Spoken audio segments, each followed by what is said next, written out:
Hello students, आज फिर एक नए वीडियो के साथ मैं आपके बीच में हाजिर हूँ। मैं पंकज शर्मा। आज आपको 10th क्लास साइंस का जो चैप्टर नंबर 5 है उसको मैं आज आपको नोट्स उसके समझाए जाएंगे, उसको पढ़ाया जाएगा।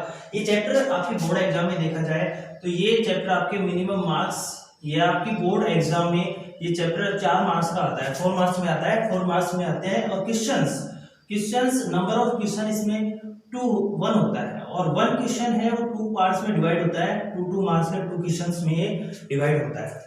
अपन जो चैप्टर पढ़ रहे हैं 5, इस चैप्टर का जो नेम है दैनिक जीवन में रसायन। इसे एवरीडे केमिस्ट्री के नाम से हम अपनी लैंग्वेज में जानते हैं और एवरीडे केमिस्ट्री में हम इसके अंदर नेक्स्ट पढ़ने वाले हैं। और अगर इसको उपनाम में अगर बांटा जाए, अगर अपन इसका दूसरा नाम रखें तो इसको अपन अम्ल, क्षार और लवण नाम से भी अपन इसको जान सकते हैं, क्योंकि अपन इस चैप्टर के अंदर अम्ल, क्षार, लवण, एसिड, बेस, सोल्ट का स्टडी करेंगे कि अपने को एसिड के बारे में पढ़ना है, बेस के बारे में पढ़ना है और सोल्ट के बारे में इस चैप्टर में अपने को पढ़ना है। सबसे पहले पढ़ते हैं अपन एसिड। जो एसिड है, जो एसिड शब्द है, इस एसिड शब्द की उत्पत्ति जो लैटिन भाषा है, लैटिन भाषा के जो शब्द एसिड से हुई। जो अम्ल है, अम्ल को इंग्लिश में एसिड बोलते हैं। जो एसिड शब्द की जो उत्पत्ति थी, ये एसिड वर्ड कहाँ से आया? ये एसिड वर्ड लैटिन लैंग्वेज से आया। लैटिन भाषा के एसिडस वर्ड, जो लैटिन भाषा में एक वर्ड होता है एसिडस, इससे अम्ल शब्द की उत्पत्ति हुई। अगर अपन इस अम्ल एसिडस का अगर हिंदी अनुवाद करते हैं, अगर इसको अपनी भाषा में लेते हैं तो एसिडस का अर्थ होता है खट्टा। क्या होता है? खट्टा। अर्थात वे पदार्थ जो स्वाद में खट्टे होते हैं अम्ल कहलाते हैं। जो भी पदार्थ अपन अपने जो जीवन में देखते हैं या कोई भी पदार्थ अपन टेस्ट करते हैं और अगर उसका टेस्ट क्या होता है? श्योर होता है, खट्टा होता है, खट्टा होता है उसका। तो अपन खट्टा होता है तो अपन तुरंत इसको समझ जाएंगे कि वो पदार्थ क्या है? अम्ल है। क्या है? अम्ल। तो अपन पढ़ रहे हैं अम्ल। जो अम्ल है, अम्ल को इंग्लिश में एसिड बोलते हैं। इस अम्ल शब्द की उत्पत्ति लैटिन भाषा के शब्द एसिडस से हुई और एसिडस का अर्थ होता है खट्टा। अर्थात वे पदार्थ जो स्वाद में खट्टे होते हैं उन्हें क्या कहा जाता है? अम्ल कहा जाता है। जो पदार्थ अपन देखते हैं और वो स्वाद में खट्टे होते हैं, उन सब के अंदर अम्ल पाया जाता है। अम्लों के कारण उन पदार्थों का जो स्वाद होता है वो स्वाद खट्टा होता है। जैसे बात करते हैं अपन डेली यूज करते हैं, अपन दही खाते हैं, ठीक है? दही खट्टा होता है, क्यों? दही में लैक्टिक एसिड पाया जाता है। ऐसे बहुत सारे एसिड्स की मैं आपको लिस्ट अभी यहाँ पे बोर्ड पे समझाऊंगा कि कौन से पदार्थ में कौन सा एसिड पाया जाता है। लेकिन उससे पहले नेक्स्ट पढ़ते हैं अपन जो अम्ल होते हैं, अम्लों के भौतिक गुणधर्म, फिजिकल प्रॉपर्टीज पढ़ते हैं कि अम्लों को अपन फिजिकल प्रॉपर्टीज पे कैसे अपन अम्लों की डेफिनेशन बता सकते हैं, अम्लों को पहचान सकते हैं कि अम्ल क्या होते हैं। तो सबसे पहले देखा जाए, अम्ल स्वाद में खट्टे होते हैं। जो कोई भी अम्ल है, अगर उसका अपन स्वाद देखते हैं, टेस्ट देखते हैं, उसका टेस्ट कैसा होगा? खट्टा होगा। अगर कोई पदार्थ आप खा रहे हो या टेस्ट कर रहे हो और आपको कैसा लगता है? खट्टा लगता है, तो आप तुरंत समझ जाओ अम्ल है। क्या है? अम्ल। उसके बाद करते हैं पीएच वैल्यू कि अम्लों का पीएच मान। जो पीएच स्केल होता है, पीएच स्केल का जो मापक्रम होता है 0 से और 14 तक होता है। 0 से 14 तक होता है, 0 से 14 तक होता है। अगर अपन बात करें इसका मिड जो नंबर होता है वो 7 होता है। अगर 7 से बिलो, अगर 7 से कम है किसी भी, अगर कोई भी आपके पास द्रव पदार्थ है, उस द्रव पदार्थ का पीएच मान अगर 7 से कम है तो हमें तुरंत इस चीज को पता लगा लेना है कि वो क्या है? अम्ल है, एसिड है। तो अम्लों का पीएच मान कितना होता है? 7 से कम, 7 से कम। 7 से 6 पॉइंट, अगर देखें अपन उसको 6.8 है, 6.9 है तो भी एसिड है। अगर 0 है तो भी एसिड है, 1 है तो भी एसिड है, 2 है तो भी एसिड है। उसके बाद कहते हैं अम्ल नीले लिटमस पत्र को लाल कर देते हैं। कि आपके पास जो अम्ल देखें कि अम्लों का एक प्रॉपर्टी होता है, लिटमस पेपर होता है, लिटमस पत्र होता है जो कि आपको बाजार में प्रयोगशाला में आसानी से उपलब्ध हो जाता है। तो अम्ल के अंदर आप कोई भी अम्ल का सॉल्यूशन लेते हैं, अम्ल का विलयन लेते हैं, उस विलयन के अंदर आप यदि क्या करते हैं? लिटमस पेपर को डुबोते हैं। मानो ये अपन ने सॉल्यूशन लिया और इस सॉल्यूशन के अंदर अपन ने लिटमस पेपर को डुबो दिया, तो इसको अपन ने अगर नीला लिटमस पत्र अपन ने डुबोया है तो अपन इसको जो बाहर निकालेंगे तो इस पेपर का जो कलर है वो कैसा हो जाएगा? लाल। तो अपन ये कह सकते हैं कि अम्ल नीले लिटमस पत्र को क्या कर देते हैं? लाल कर देते हैं। लेकिन ऐसा कभी भी नहीं होगा कि लाल को नीला कर दे, ये कभी भी पॉसिबल नहीं है। वो हमेशा नीले को लाल ही करेंगे। अगर लाल है तो अगर अपन डुबो के निकाले हैं इसके अंदर से तो भी बाद में कैसा रहेगा? वो लाल ही रहेगा। ये थी इसकी फिजिकल प्रॉपर्टीज। और फिर इसके बाद में एक वर्ड आया लिटमस पत्र। ये लिटमस पत्र क्या होता है, इस लिटमस पत्र के बारे में अपन स्टडी करते हैं। तो एक पौधों का समूह होता है जिसका नाम होता है थैलीफाइटा। थैलीफाइटा क्या होता है कि जैसे बायोफाइटा, थैलीफाइटा, ये जंतु वर्ग के जंतु पेड़ पौधों के क्या होते हैं, वर्ग होते हैं। इसके अंदर बहुत सारे जंतुओं को, पेड़ पौधों को रखा जाता है। वैसे ही एक पौधों का एक वर्ग है थैलीफाइटा। इस थैलीफाइटा इसके अंदर बहुत सारे पौधों को रखा गया है। और इस पौधों के समूह के अंदर एक पौधा पाया जाता है जिसका नाम होता है लिचेन। उस लिचेन नाम के पौधे की जो पत्तियां होती हैं, उन पत्तियों से लिटमस पत्र बनाया जाता है। फिर से देखो एक बार, थैलीफाइटा एक क्या होता है, पौधों का समूह होता है। और इस थैलीफाइटा पौधों के समूह में एक लिचेन नामक पौधा पाया जाता है और उस लिचेन नामक पौधे की पत्तियों से लिटमस पत्र बनाया जाता है। अगर अपन इस लिटमस पत्र के पहले रंग को देखा जाए कि लिटमस पत्र कौन से रंग का होता है, अपन इसको चीज को देखते हैं तो अपने को पता लगता है कि लिटमस पत्र होता है वो बैंगनी रंग का होता है। अगर प्रारंभ में बनाते हैं अपन इस लिचेन नामक पौधे की पत्तियों से तो इसका रंग कैसा होता है, बैंगनी होता है। लेकिन अपन इसको बैंगनी रंग से अपन जो यूज करते हैं तो अपन मार्केट में जाते हैं तो अपने को या तो रेड लाल कलर में मिलेगा, अपने को लाल रंग में, या फिर अपने को नीले रंग में ये मिलेगा। बाकी इसका प्रारंभिक रंग कौन सा होता है, बैंगनी। ठीक है ओम प्रकाश। नेक्स्ट अपन देखते हैं जो अम्लों के रासायनिक गुणधर्म। जो अम्लों के रासायनिक गुणधर्म पढ़ रहे हैं अपन, एसिड्स की जो केमिकल प्रॉपर्टीज पढ़ते हैं उसमें सबसे पहली प्रॉपर्टी आती है, सबसे पहला गुण आता है अम्लों की जल से क्रिया। कि आपके पास कोई अम्ल है और आप अम्ल की जल से क्रिया करवा देते हो या अम्ल को जल में घोल देते हो तो क्या होता है। आपको अम्ल दे दिया जाए और आपको बोला जाए कि इसको जल में घोला जाए तो क्या होगा। तो जब अम्लों की क्रिया जल से करवाई जाती है तो आप अम्ल ले लो और अम्ल की रिएक्शन किससे करवा दो, जल से करवा दो। तो इस प्रोसेस में, इस प्रक्रिया में हाइड्रोजन आयन किसका निर्माण होता है, हमेशा हाइड्रोजन आयन का निर्माण होता है। जब अम्लों की क्रिया जल से करवाई जाती है तो इस प्रक्रिया में हाइड्रोजन आयन का निर्माण होता है, H+ आयन देते हैं। या अपन ऐसे भी बोल सकते हैं जब अम्लों को जल में घोला जाता है तो वो अपने आयनों में टूट जाते हैं और हमेशा कौन सा आयन देते हैं, हाइड्रोजन आयन देते हैं। ये फॉर्मूला आपके लिए मैंने तैयार कर दिया कि अम्ल है, अम्ल की क्रिया किससे हो रही है, जल से हो रही है, तो इसमें कौन सा आयन आ रहा है, हाइड्रोजन आयन आ रहा है। तो ये क्या हो गया आपका फॉर्मूला हो गया, क्या हो गया फॉर्मूला।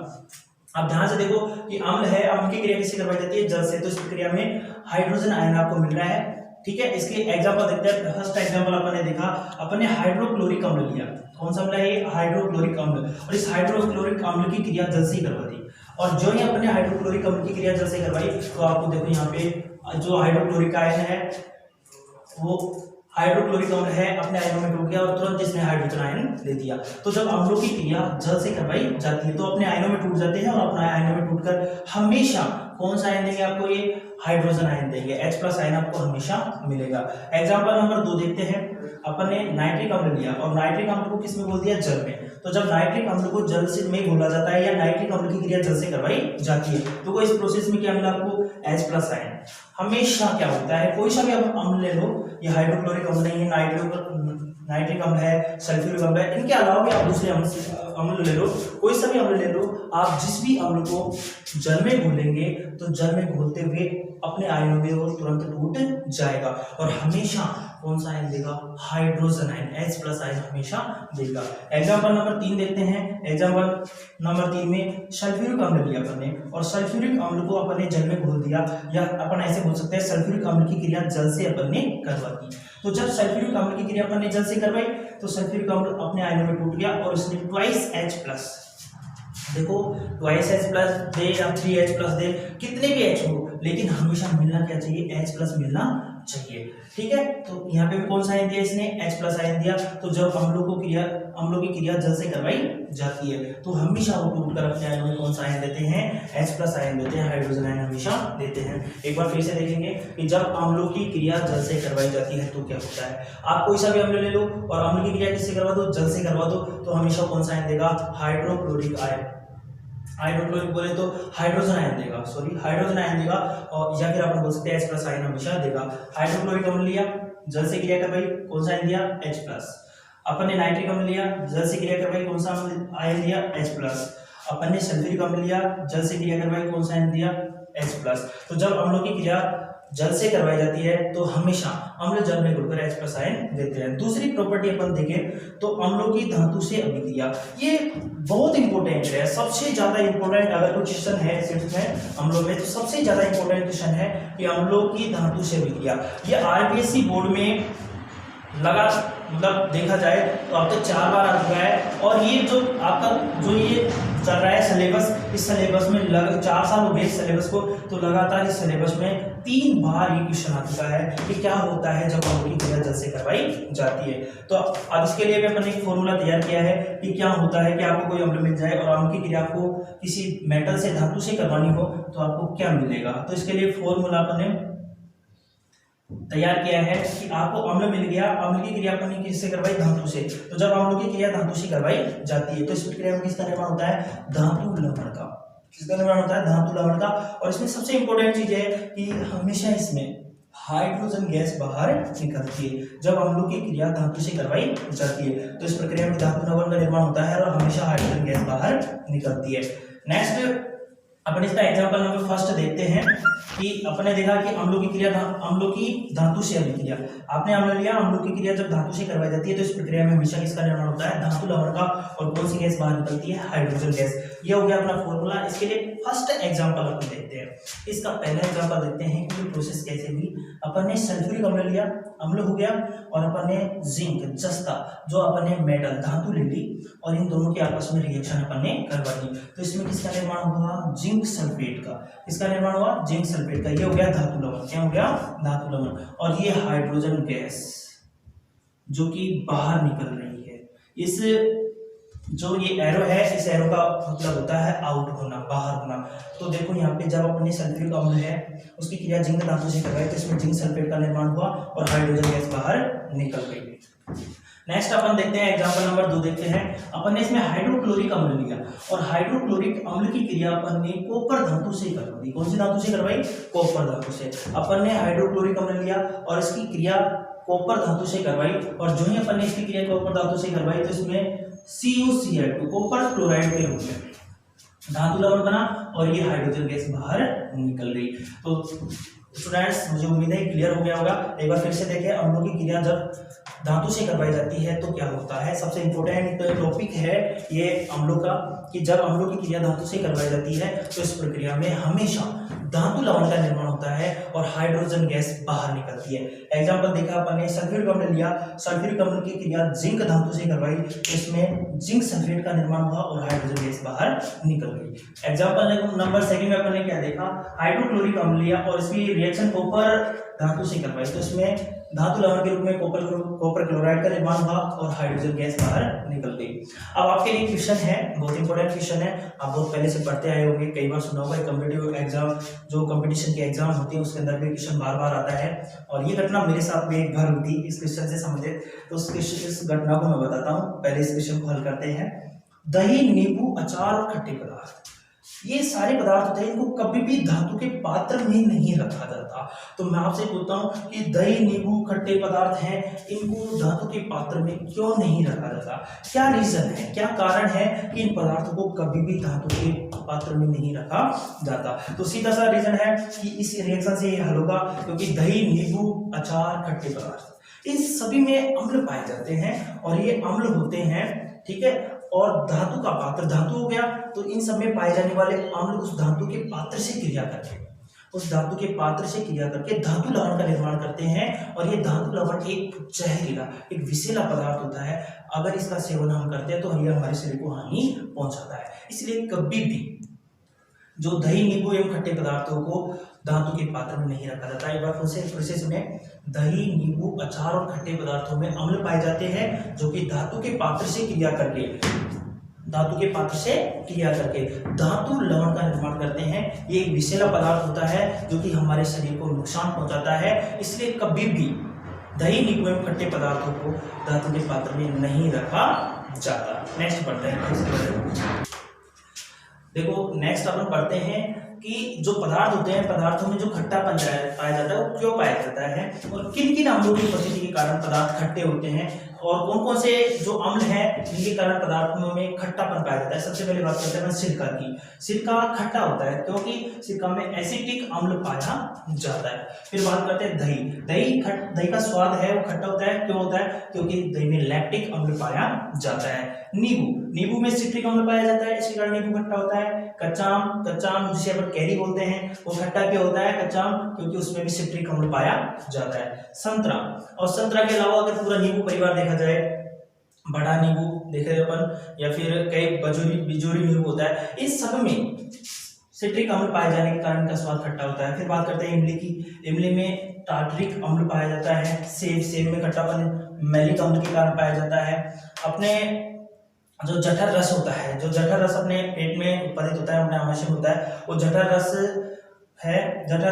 खट्टा होता है। उसका पीएच वैल्यू 1.2 होता है। वो क्यों होता है? क्योंकि हाइड्रोक्लोरिक अम्ल उसके अंदर पाया जाता है। फिर बात करते हैं विटामिन सी। जो विटामिन सी है ये विटामिन सी खट्टे पदार्थों से प्राप्त होता है, और ये अपने बॉडी का एक ऐसा पार्ट है जो जरूरी होता है। बहुत ज़्यादा विटामिन अपने बॉडी के लिए बहुत जरूरी होते हैं, और जो विटामिन सी होता है उसमें भी एस्कॉर्बिक अम्ल पाया जाता है। और आप देखें कि खट्टे पदार्थ होते हैं उन सब में विटामिन सी पाया जाता है। अपने दांतों और मसूड़ों को हमेशा मजबूत बनाया जाता है। फिर बात करते हैं चींटी का डंक। जो चींटी का डंक होता है, चींटी के डंक में फॉर्मिक अम्ल पाया जाता है।